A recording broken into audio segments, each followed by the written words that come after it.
right over there on Washington. Now, this is a gentleman who's become a very familiar face and a very familiar voice because he's done a lot of radio work and done it very well on 540 WFLA, and he's been a guest on my show many times. And he's been a congressional candidate. You've gotten to know Todd Long right along with me. He's now representing today FairTaxPatriots.org, the co-hosts of this great Tax Day Tea Party.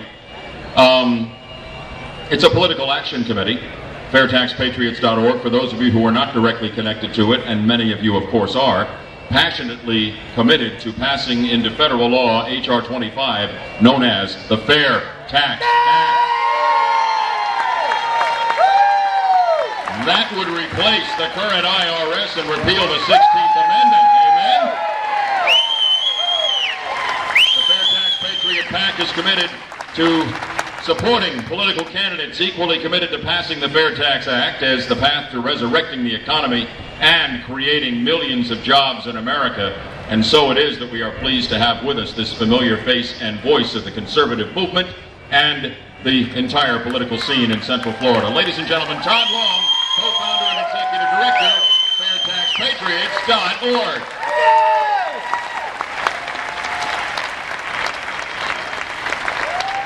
This is change we can believe in. This is it. Obama, yes we can. We're about to do it. Thanks so much for coming out. And this is what makes the country so great, is people that take their responsibilities as stewards of our great nation seriously and give up their time and talents and money and energy to go fight for something. The same thing our founders did several hundred years ago. And I got a few questions for you. For those of you who don't know the Fair Tax that well, it's simply this. We're not going to penalize people for creating wealth and creating jobs in this country anymore. We're not going to penalize people for working hard in this country anymore and chase all our job creators away to other nations. And the Fair Tax basically says this: we're going to get rid of capital gains taxes and corporate income taxes and your income taxes and your payroll taxes. And we're going to get rid of the IRS. And we're going to get rid of $4 billion hours of compliance costs and let American workers just try to create the best products and services in the world to compete against China and India and other nations, what we should be doing. And let our government worry about people breaking the law, not worry about the taxpayers who are supporting the nation and our government. And the Fair Tax basis says we're going to treat all Americans the same. And we're going to go to a national consumption tax, where it no longer depends on who you know in Washington, D.C., determine what your tax code is. We're going to take the power out of Washington, D.C. And I'm going to ask you a few questions about the tax code we have now. Does anybody here think we should all be taxed the same? Or we should all be treated the same under the tax code? We're all created equally by God. We should have the same rights and benefits and privileges. Does everybody think we should be penalized for creating jobs and wealth? No. Does anybody think that illegal immigrants and the drug dealers and the underground economy should pay their fair share? Does anybody think that we should get to a simple tax code that we can understand? That Timothy Geithner can understand? Charlie Rangel, maybe one he could understand? Does anybody think we need to take the power out of Washington, D.C.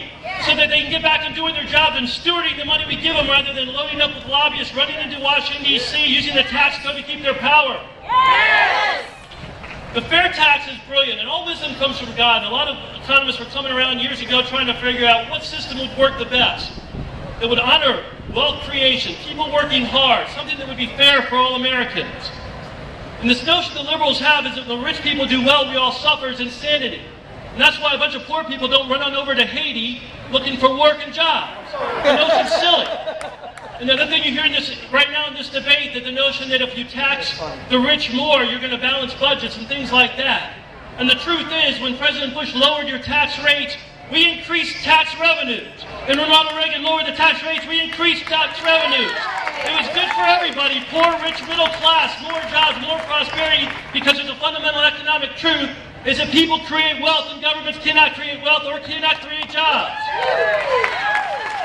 And that will never change. In Maryland a couple years ago, and this is something you need to tell your friends, they did a millionaire's tax. Because what the liberals said, well, if you tax the millionaires 30% more, we'll get 30% more tax revenue, and then we can help out the poor who we care much. And what happened? You lost all your millionaires, and you you lost tax revenue and it killed everybody. That's insanity. And we need to be educated on these things to tell our people. When JFK cut tax rates, it blessed the nation, a Democrat leader. They knew the people were overtaxed. Right now, when you can't compete with China, you're borrowing 40 cents of every dollar. You've got seniors that are 35 million right now, or 65 and over. It's going to go to 70 million over the next 30 years. You're already bankrupting your children, and you're sitting around there penalizing and taxing people every time they move. How many of those people right now do you think that are unemployed, 15 to 20 million Americans, are starting to think about starting their own business? What did anybody? Nobody. It's like you got hired accountants. Every time you move, you're paying payroll taxes, income taxes, corporate taxes. Nobody's concerned about the small business owner in this country, are they? No. The only thing they even talk about up there is, well, maybe we can lower the corporate tax rate, maybe a little flatter, so that GE and some other companies won't have to pay some of the corporate taxes.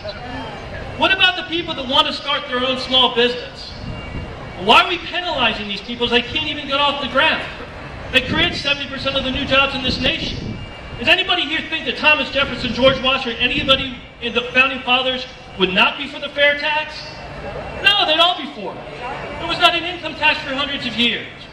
So what we're doing today, the question of the day isn't whether the fair tax is far superior to the income tax, unless you're determined to make sure that illegal immigrants, criminals, the underground economy don't pay anything.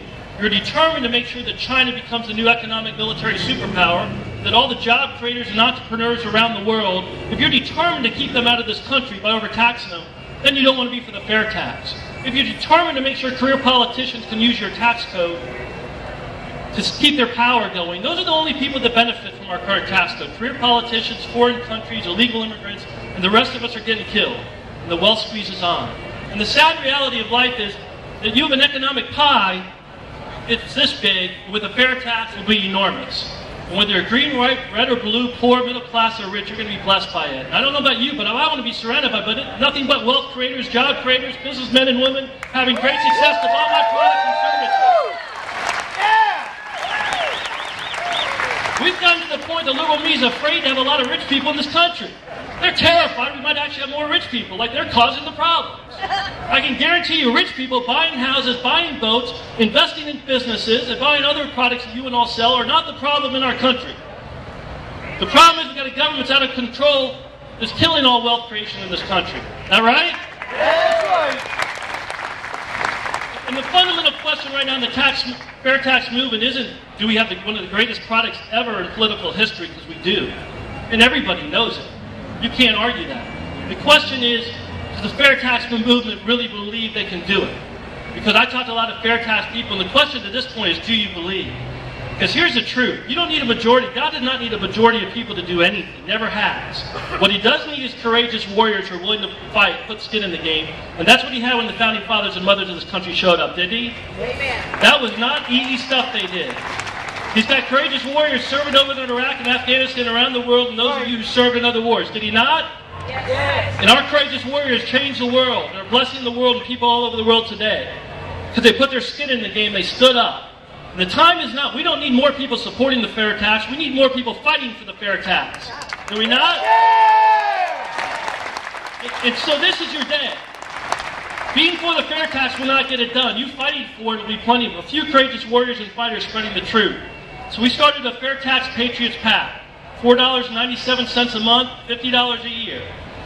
Just put some skin in the game. We have an army that's going around the nation. This is a national PAC. It's the first one of its kind, started right here in Central Florida. Our host over here, Typhoon Lou, is doing this fine work. You see the flag? Served us as Navy SEAL. Man put his life on the line for us earlier. Now he's doing it for the fair tax because he believes in it so strongly. So give him a warm round of applause.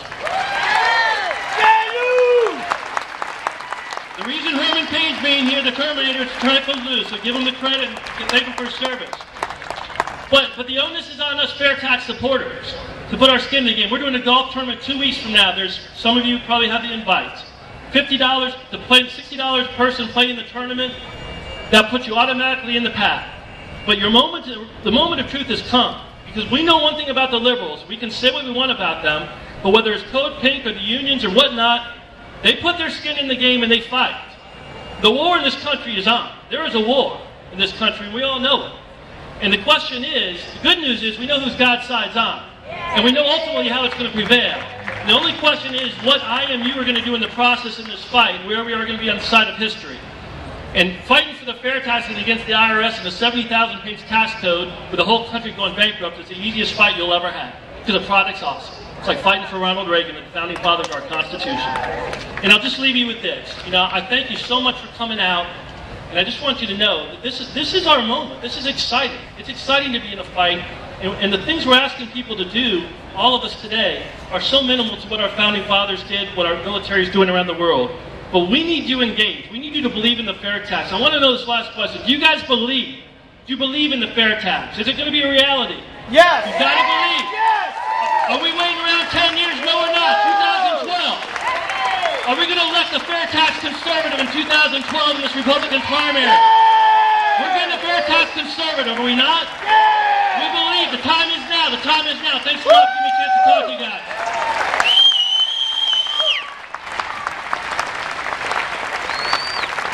Todd Long, folks. Herman Cain up.